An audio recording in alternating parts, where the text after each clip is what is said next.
les hommes de Dieu, les ministres de la parole notamment, doivent se comporter n'importe comment sans être reprochés. Donc c'est loin de cette pensée-là. Tout le monde est reprochable, tout le monde recadré, mais la manière de le faire, parce que la Bible est réglementée, la manière de le faire. Même quand on est ministre de Dieu, on peut reprocher maman moko âgée, na jeune sœur. C'était l'ombre des choses à venir. C'est dans l'ancienne alliance, Aaron, dans la manière qu'on soit offrande, Aaron allait à c'est pour dire que et là on a commencé à mboka na biso lelo ba chantre mingi ba kuma pasteur et là c'est parce qu'on a bien bango baza ba fenêtre ko linga ba pasteur mais ba moni ki ba pasteur ba lingo konza ba réalité à bana notre père mbote na biso bisika oyo wa bivandi bisika wa bozwami pona kolanda émission na biso elekaka sur notre chaîne YouTube Expérience Christ TV bisika oyo wapi tobetaka masolo na yebi ete mikolo nyonso bozolanda ba image na séminaire oyo koleka na église la miséricorde par pasteur José Mbuta bisika wapi bozali kolanda affermissement eza kosalama pe boza komona lolenge nini nzambe azali kosala nzambe akumisama na ye pe asanjolama lelo toye kokutana na pasteur Ben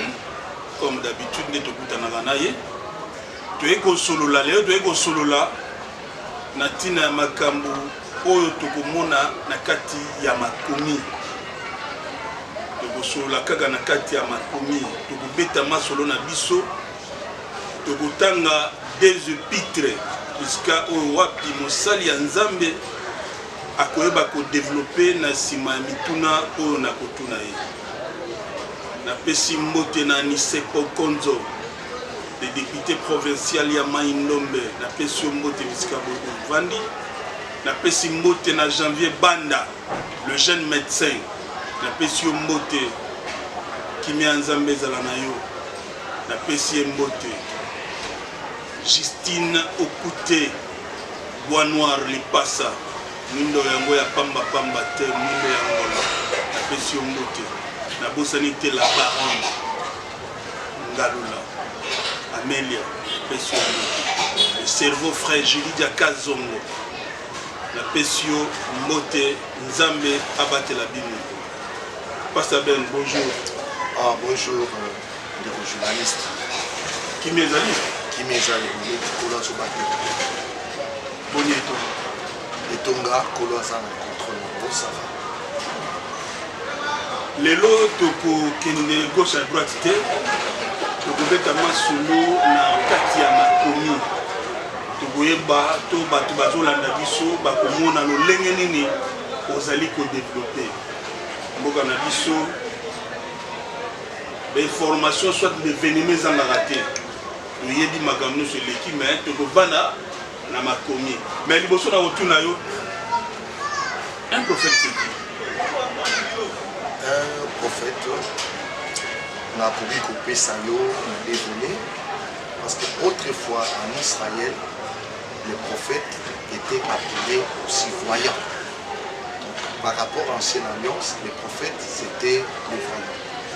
La nouvelle alliance, il faut rectifier le mot parce que la nouvelle alliance, le prophète du ministère, bien sûr, parce qu'il y a aussi celui qui a les comptes. Ici, je parle du prophète du ministère.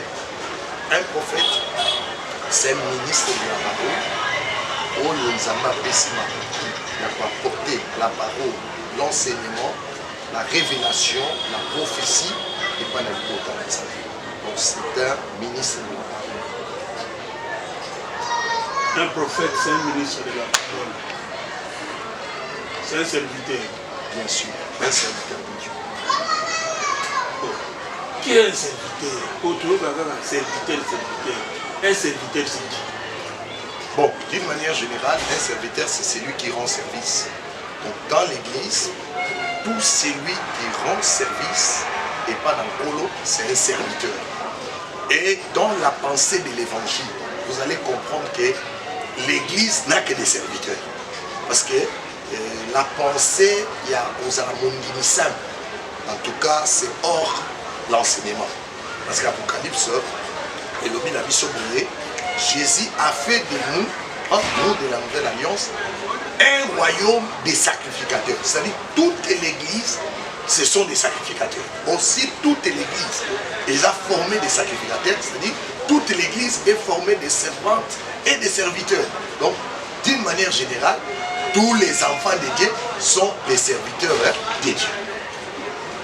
Mais Binobo Messana, dans l'histoire, ne touchez pas, mais ils sont des serviteurs et des serviteurs. Si vous avez une différence entre vous qui nous prêchez et nous là qui vous suivons. Ok, bon, heureusement que la parole de Dieu a éclairé nous soit, la parole a tout réglementé. D'une manière générale, il y a des appels. Il y a un appel que nous avons tous réussi par rapport au salut, par rapport à Christ, pour devenir tous ses disciples. Donc nous sommes tous les brebis en coloyé, tout le monde, que ce soit les frères et les sœurs, les prédicateurs et les fidèles, tous les brebis et en Zambé. Ça, c'est le premier appel. En dehors de cela, il y a un deuxième appel, c'est-à-dire c'est l'appel au ministère de la parole. Alors, appel au ministère de la parole, Zambé a établi Batumususu, local là-bas, berger des autres. C'est ça seulement la différence. C'est-à-dire tous nous sommes serviteurs, mais il y a ceux qui sont encore établis serviteurs pour la gloire de Jésus, pour encadrer les autres. Donc c'est ça la différence. Pasteur, répondez à nous version dans l'automne. Dans l'automne verset, pasteur répondre à nous. Pour nous besoin d'amour gay, serviteur, nous lobby. Nous sommes des serviteurs. Oui. Donc ce qui veut dire que nous sommes des rois de Dieu tous. Bien sûr, nous avons le Saint-Esprit de Dieu. Car on a vu que les gens ont deux volets. La première volet, tous nous avons le Saint-Esprit, c'est-à-dire tout membre de l'Église a le Saint-Esprit. Là, c'est puis là que nous appelons le Saint-Esprit. Mais il y a deuxième appel, c'est-à-dire quand nous voyons Éphésiens 4, 11, et ça la particularité, il y a un frère Nzambé a sélectionné, Nzamba Pessi en plus par rapport aux autres frères, pour que ceux-là, base à la conducteur, il y a sous la main du Tout-Puissant lui-même. Parce que le véritable conducteur reste le Seigneur Jésus-Christ. Ne touchez pas, mais ouais, on est là. Bon, il ne faut pas que ce soit moi, dans ma vie, ne touchez pas à nos oeufs, ne faites pas du mal à mes prophètes. C'est-à-dire que, d'une manière générale, on ne touche pas aux enfants de Dieu. Parce que c'est une écriture qu'il faut bien interpréter. On ne touche pas aux enfants de Dieu. Parce que Christ a dit, même les cheveux, il y a tout la vie de sa propre. C'est-à-dire, un enfant de Dieu, c'est quelqu'un qu'on ne touche pas.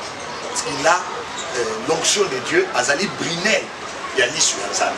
Ça, c'est une particularité. Quand on dit aussi aux hommes de Dieu, le ministre de la parole, il commet que les enfants de Dieu doivent avoir de la déférence, doivent avoir de la considération envers les ministres de Dieu. Pour moi, je trouverais ça très mal que le peuple en général, pour la ministre de Dieu. Quand vous calomniez, quand vous parlez du mal, pour la bandeko, ce n'est pas de l'amour envers eux. Et Dieu va punir cela. De la même manière, peut se rejoindre contre ton frère, se rejoindre contre ta sœur, Dieu va te punir. Parce que tout enfant de Dieu a de la valeur. Il est précieux aux yeux du Seigneur. Donc, c'est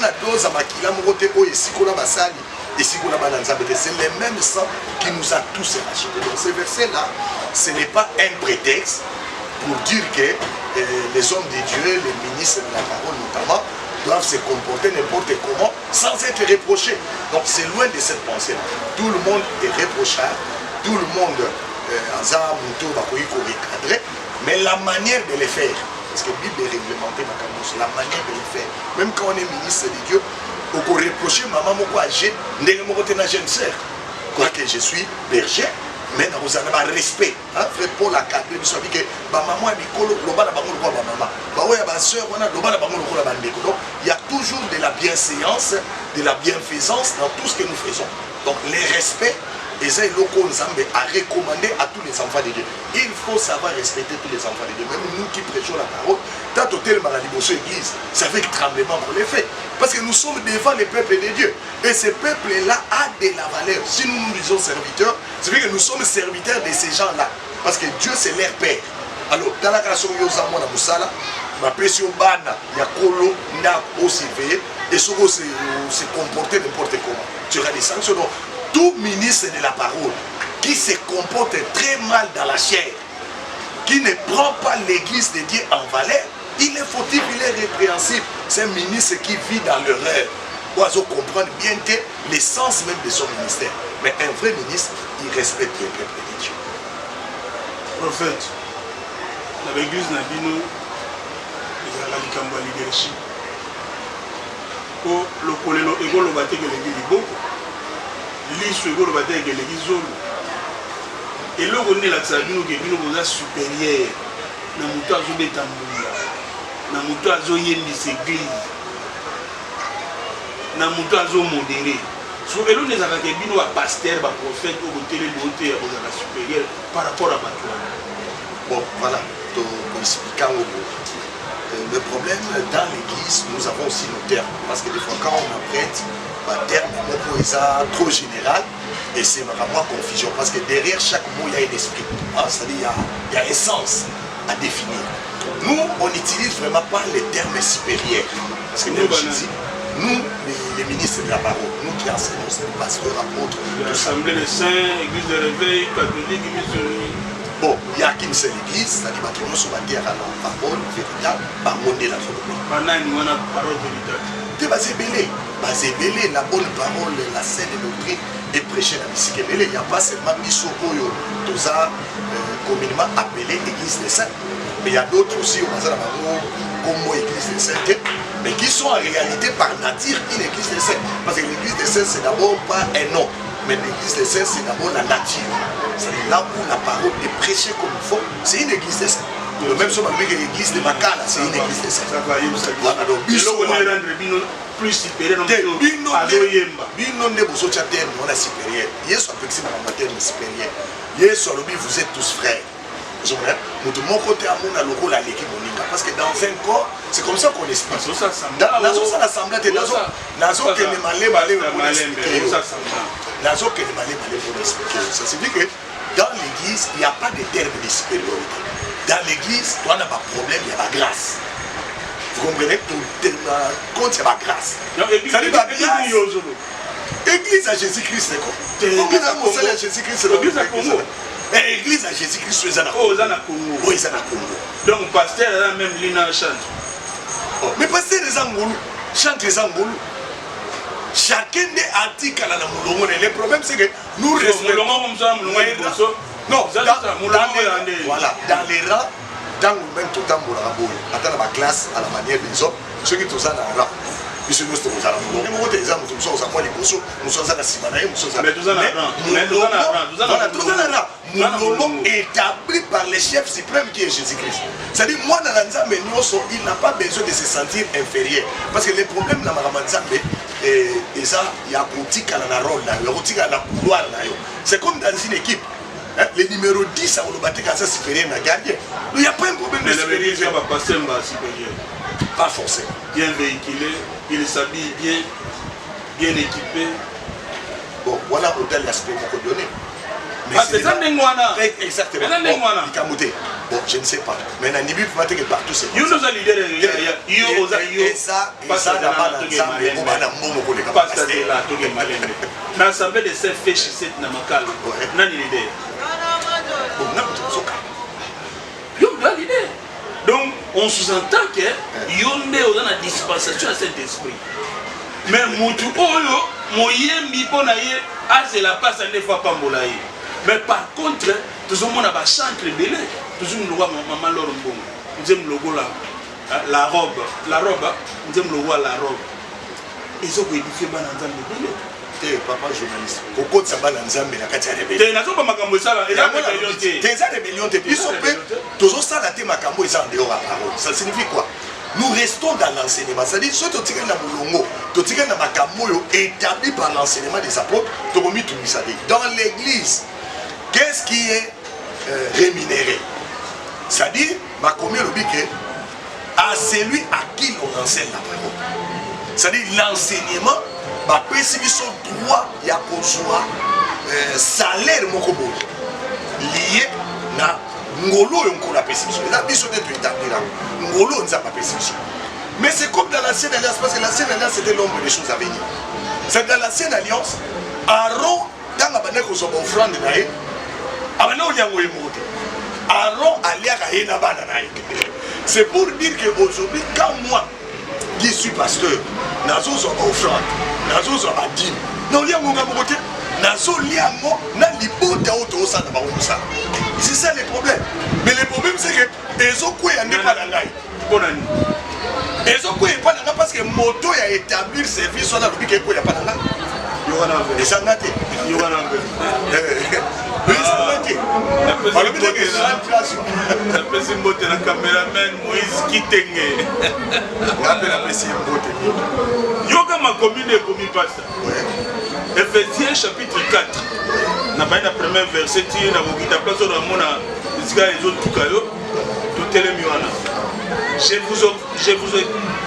vous exhorte donc, moi les prisonniers dans le Seigneur, à marcher d'une manière digne de la vocation qui vous a été adressée, en toute humilité et douceur, avec patience, vous supportant les uns les autres avec charité, vous efforçant de conserver l'unité de l'esprit par les liens de la paix.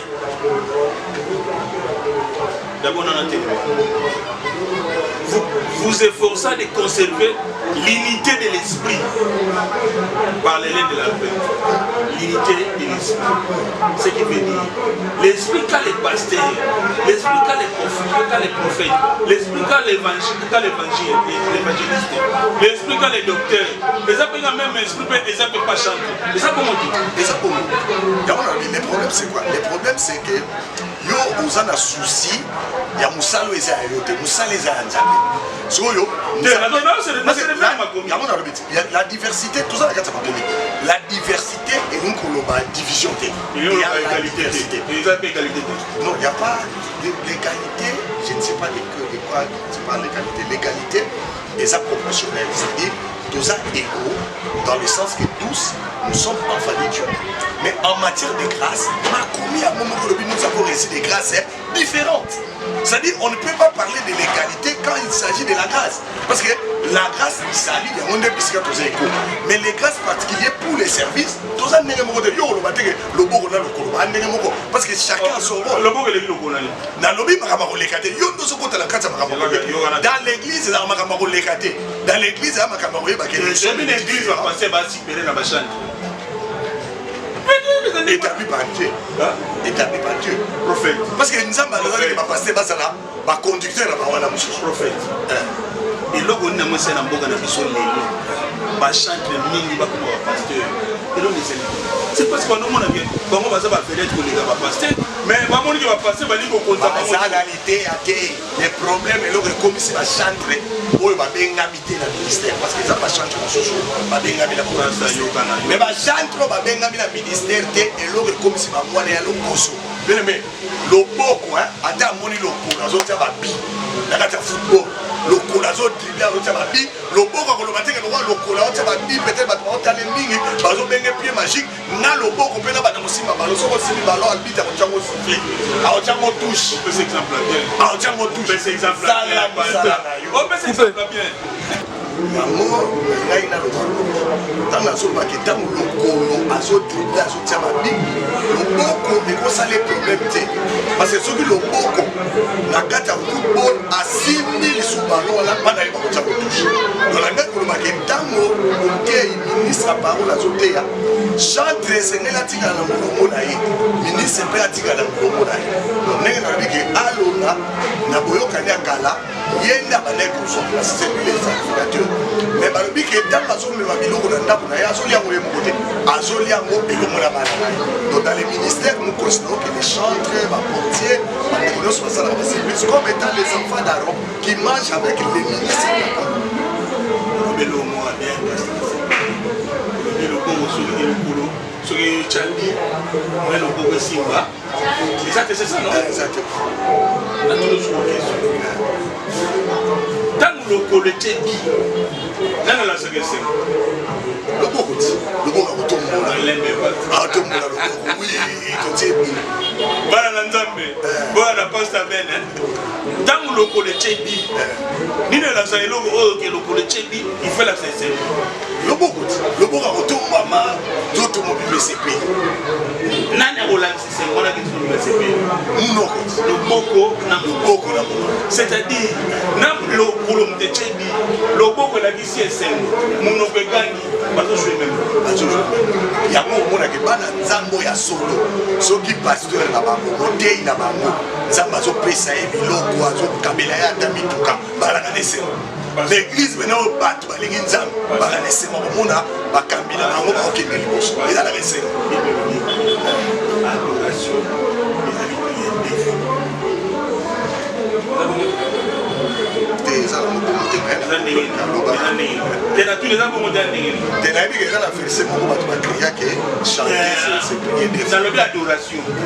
adoration déjà on a prié deux fois sur la adoration parce que les locaux ont assemblé la taille mon anda ça que yosa a osala accompagner dans tes valeurs ngongo Matou Samuel il y a Franck Moulaja il y a Basser Enis il y a Basser Belé et il peut ça me décevoir mais jamais mon pas ça mais anda a osala cassette à passer à hôtel à tu pas ça mais la bien bon dans limite de s'opposer parce que ils ont fait ça dans ce là et s'opposer c'est s'opposer que nous avons la même rôle tout ça n'a même rôle mais tout ça la catastrophe c'est-à-dire nous faisons tous les services de Dieu les problèmes est ça moi même dit bien un athlète n'est pas couronné s'il n'a pas combattu selon les règles. C'est-à-dire dans les sacerdoces, il y a les règles du sacerdoce. Dans l'évangile, il y a les règles du travail. Dans les règles du travail, il s'agit que monter à Zananisika, azala na bar où ils ont défini pour naïe, moyembi azala nesika naïe, portier azala nesika naïe, et ainsi de suite parce que la service ça est belé na catéchisme. Il n'y a pas seulement moyembi le roi service. Et apport nyonso et la motuya parce que l'ogo nyonso nous a battu le roi les cabres motuya. Les chants et motuya. Les chants n'a pas la koyemba la chambre et ça la nègre ya grâce ya koyemba et molwa na koyemba na kati na biso et d'arabiso. Et dans la mission dans l'Assemblée des Saints, tout est raqué, chanter c'est comme Jean-Baptiste. C'est-à-dire que l'OM me prépare à la prière. Monta moyembo yembo on continue à la prière. Il continue à préparer des coachs. Non, pas de prière. Ils ont préparé des gens ont senti que on continue à la ça. Donc l'OM est très capital. C'est une offrande. C'est une offrande. Bon, on est anciens alliances, c'est les prophètes. Les prophètes, il y a un Nimbola. Parce que l'Oyem, David, c'est l'enseignement. Bon, l'enseignement, c'est la prédication. David a dit il est pour enseigner. Il y a un seul corps et un seul esprit. Comme aussi vous avez été appelés à une seule espérance par votre vocation. Il y a un seul Seigneur, une seule foi, un seul baptême, un seul Dieu, Père de tous, qui est au-dessus de tous, et parmi tous et en tous. Mais à chacun de nous, la grâce a été donnée selon la mesure du don de Christ. Mais à chacun de nous, la grâce a été donnée selon la mesure du don de Christ. Nous avons deux à voter. Nous avons deux à voter. Nous avons deux à voter qui s'agassa. Nous avons deux à voter Munda. Nous avons deux à voter Mambo.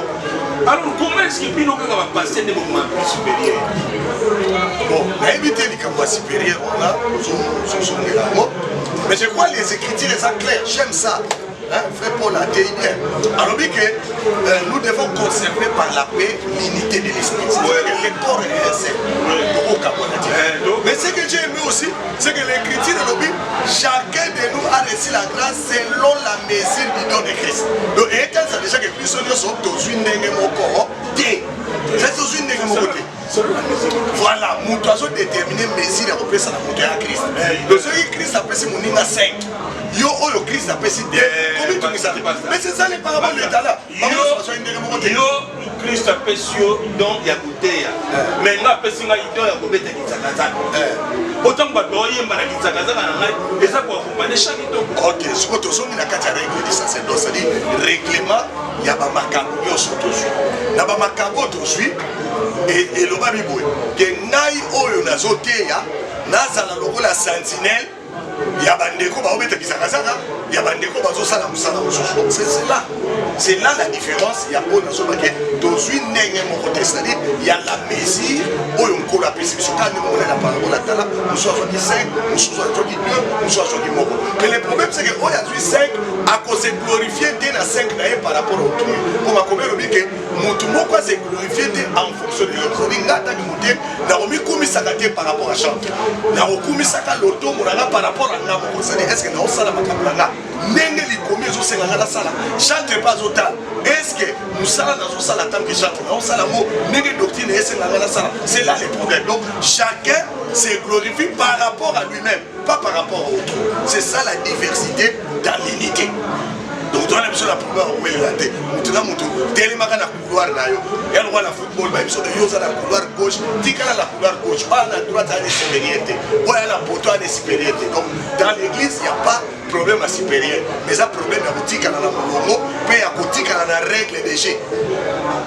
Règle des jeux et le but c'est lui qui enseigne la parole, qu'on appelle ça comme un cookie, il y a collé à la parole. C'est-à-dire que Tambabi, c'est lui qui enseigne la parole de vivre de l'évangile.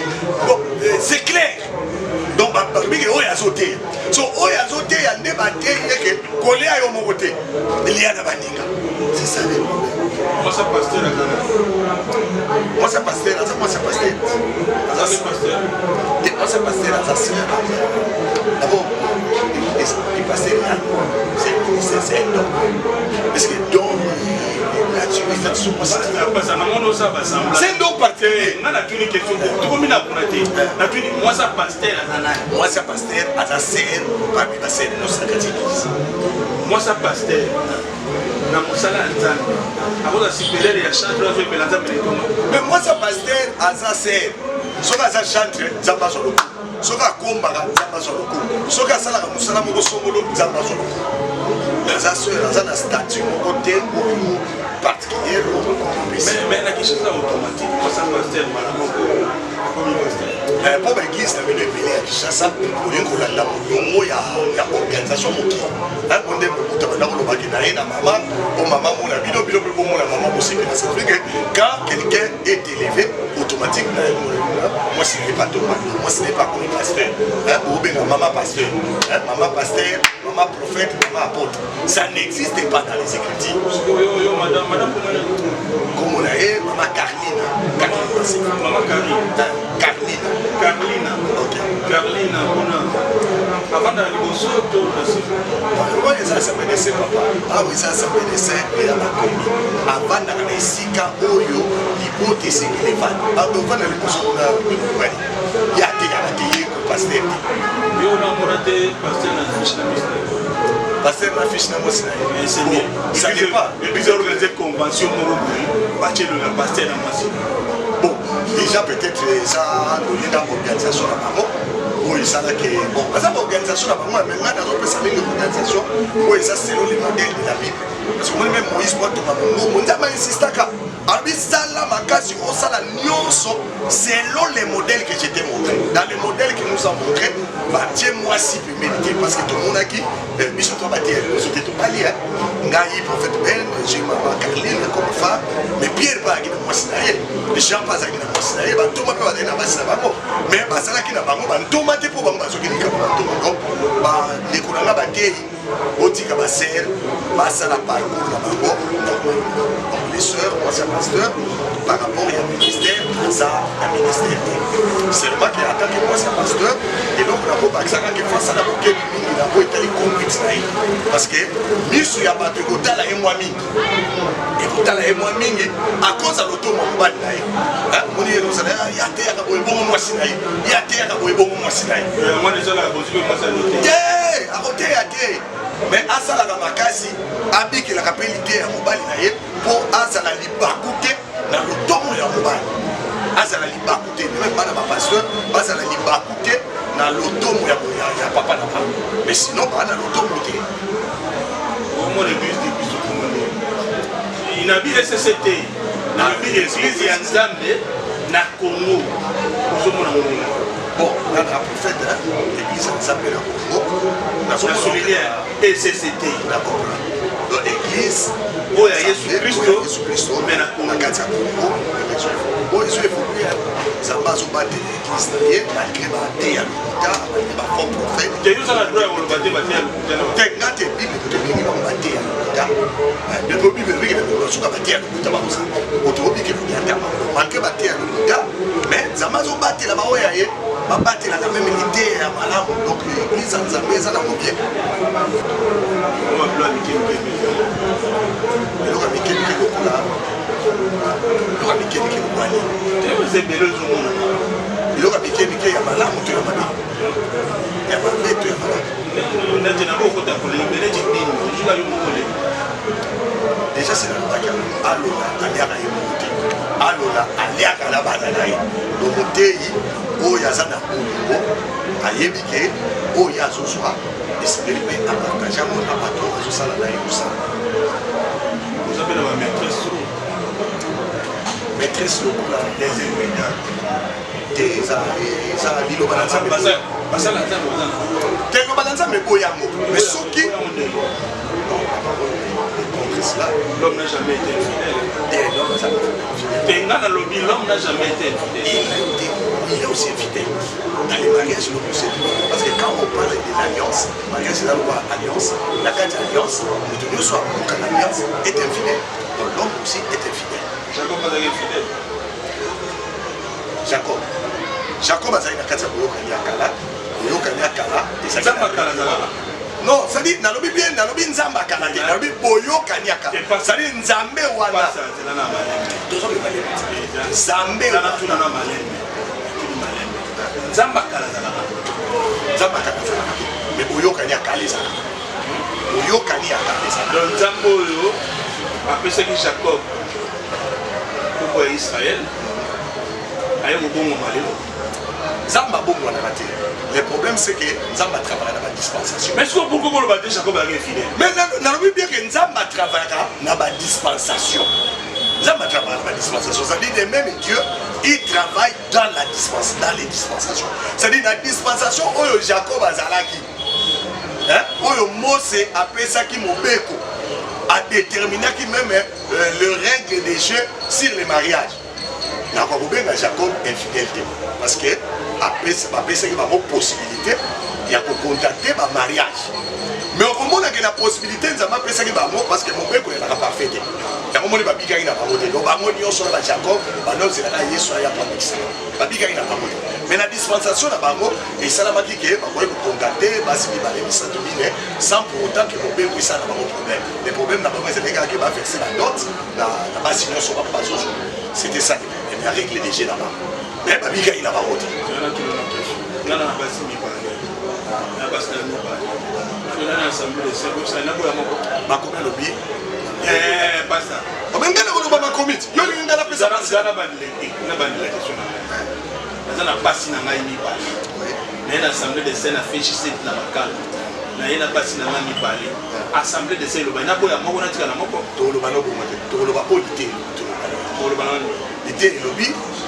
na lolengo bengamaki na Christ yakabo oye bongo mais ton père son musalate tu n'auras pas de charge parce que règlement voilà l'ancienne alliance la nouvelle alliance beaucoup m'a diacrété beaucoup m'a ancienneté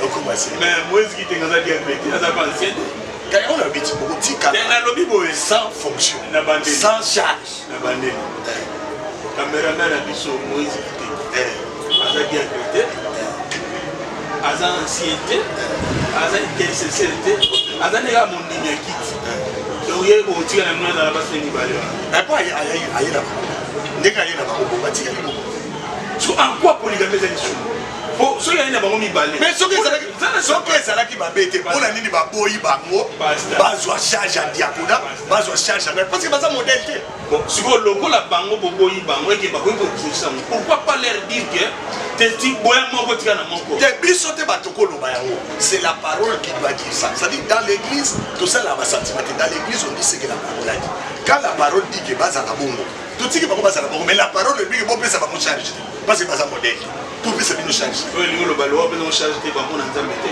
komo na nzambe ya likambo nzambe fo totikala na kati ya leki badonga kosangisa nyonso te tikala na kati ya boloko bana na nzambe esengo eza monene kokutana bino somoko na lelo nasepeli makasi mikolo oyo tozotravaille mwa mingi baséminaire bozokomona lelo tozi occasion yango tozongelaki su pasteur maison yala pasteur maison omesana na ata toke en tout cas tokozonga epai ya pasa pasi tokomokoma na suka église moko eza na organisation moko bon mikolo toza na baprière combat spirituel oba tokotaka na 8 jours wana ya délivrance les pactes familiaux tozocontinue tokomokoma na suka émission mikolo oyo église na organisation moko te bon toza na organisation tozocontinue mosala oyo tosalaki déjà wana ya 8 jours oyo tozali nango ya délivrance ya bapacte familiaux bongo tozokota manda na kati ya combat spirituel parce que toteyaki bana nzambe bayebaka ekolo akangoli bango apesi bango mpe saint esprit apesi bango pouvoir mpo babunda contre les ennemis ya bavi na bango mpe toza déjà na kati elonga tokocontinue esengeka baprière wana pendant 3 semaines bao basepela na pasteur Ben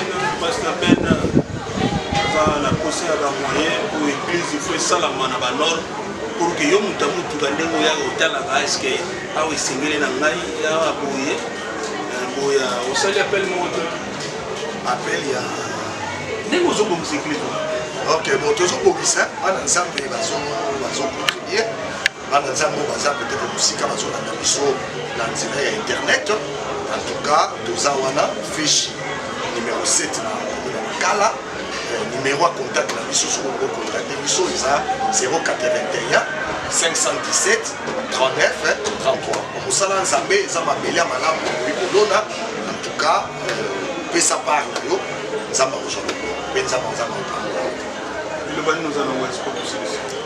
na encourage bana na nzambe nyonso bazosalela nzambe batikala na kati ya molongo ezala biso bateyi ezala bandeko oyo nzambe alobaki toteya towumela na kati ya molongo na kati ya momoko mpona lobiko eza mpona biso nyonso nzambe apekisa